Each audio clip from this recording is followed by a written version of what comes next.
Dahil ako'y nagugutom, nagluto ako ng mushroom.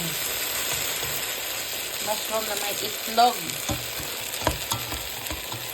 I don't care if you like it or not. It's none of my business. As long as I can eat it, so be it.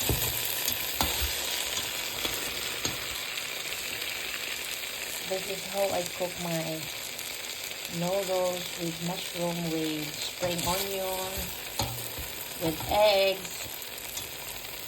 Now it's up to me how I eat it.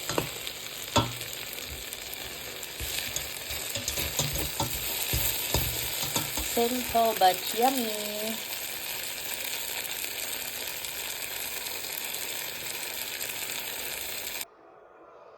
Ayan na. Magmukbang muna tayo.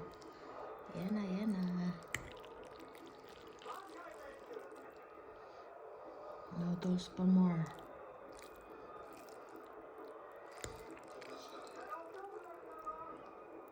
Ooh.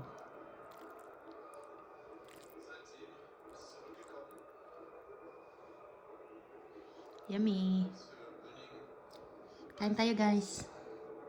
Dahil ako lang mag-isa, wala akong kasama kakain. Kaya nagluto muna ako ng noodles na may frostok with mushroom and noodles with eggs. Hindi ko lang alam kung gusto niyo pagkain na ito. Basta ako gusto kong kumain dahil ako'y nagugutom. Bye for now.